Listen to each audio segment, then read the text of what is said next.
Hello, my name is Mitroff. I'm Professor Emeritus from USC, where I was in the Marshall School of Business and the Annenberg School of Communication. I'm currently a senior research affiliate at the Center for Catastrophic Risk Management at UC Berkeley. My PhD is in engineering science from UC Berkeley, but the thing that changed my mind forever is when I was studying for my PhD, I took a 3.5-year minor in the philosophy of social systems science. I've written about systems thinking throughout my entire career. The point is that today we live in a world that is more complex than ever before. In fact, we're surrounded by complex, messy systems in which we've never really faced before. In fact, the most complex are what I call wicked messes. Russ Ackoff, who is a social systems thinker par excellence and was one of the colleagues of the man who taught me philosophy, appropriated the word mess to stand for a whole system of problems that were so interconnected that you couldn't take any single one of the problems out of the mess and study it on its own without doing irreparable damage to the nature of the problem and the mess of which was a part. Homelessness is the premier example. Homelessness is not a single problem, but it's a whole collection of problems that are inextricably interconnected, such as mental health, lack of affordable housing, income inequality, and all the host of other problems. Wicked comes from the work of Horace Riddle, who was an architectural planner at UC Berkeley.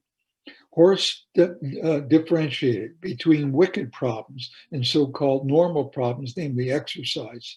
A wicked problem is a problem for which none of the current professions or academic specialties has the final say in defining the problem, let alone its solution. Putting the two together, we're in the world of wicked messes.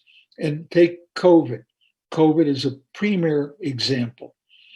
The COVID pandemic set off an economic problem, an educational problem, a nursing home problem. It just reverberated literally around the world. The problem is this. Well, epidemiologists have been warning for years of a global pandemic and even did simulations for it. No one thought systemically to do a simulation for all the problems that the pandemic would unleash. And that is the nature of a wicked mess. Thinking as hard as one can about the whole of what will happen. So systems thinking is key. Well, how do you do it? Well, years ago, I founded the first academic center for crisis management at USC. We not only had our sponsors give us money to do our research, but they let us into their organization.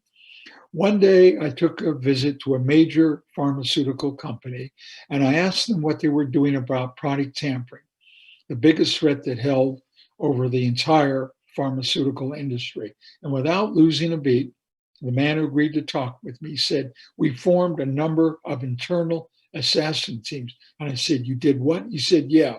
One day, we held up a bottle of one of our painkillers, and we looked at the cap as the front door of a house and the walls as the walls of a house. And we asked, how could a burglar get in, do the most damage, remain undetected for as long as possible, and get out?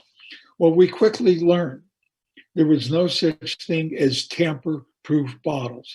The best we could come up were tamper-evident seals. So if the seal had been tampered, it would warn a consumer. The point is, in the succeeding years, I've tried to use the internal assassin team with a number of organizations. It's extremely difficult because people just do not want to think about what the worst that can happen to them.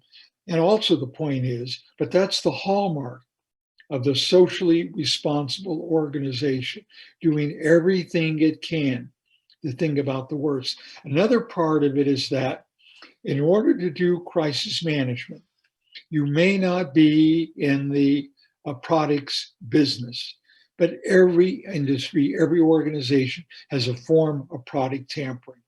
So to be crisis prepared, you have to say, what's the form of product tampering that can happen to us?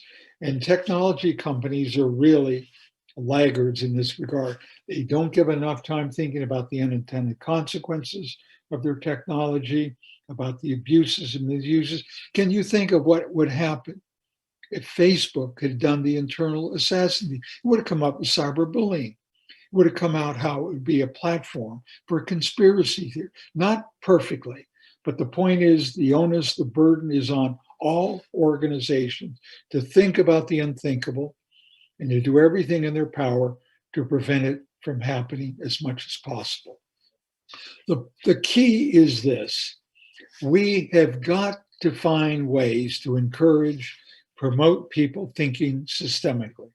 And that means we have to move this way of thinking without scaring the heck out of people as far back in the educational system as we can. I mean, I encountered all of this later in graduate school, but there's no reason why we can't.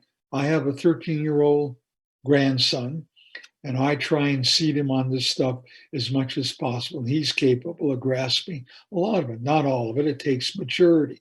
But the point is, we have to make every effort. Unless we think systemically, we will not really be able to manage our way out of this complex world. Because the key with wicked messes, you never solve them. You cope as best you can. You try and get a handle on the worst interactions, the worst things that can happen, and say, what can I do to blunt their effects? And how can I anticipate the next crises that are coming down the pike? I'm Ian Mitroff. That's good for you and good for business. Thank you.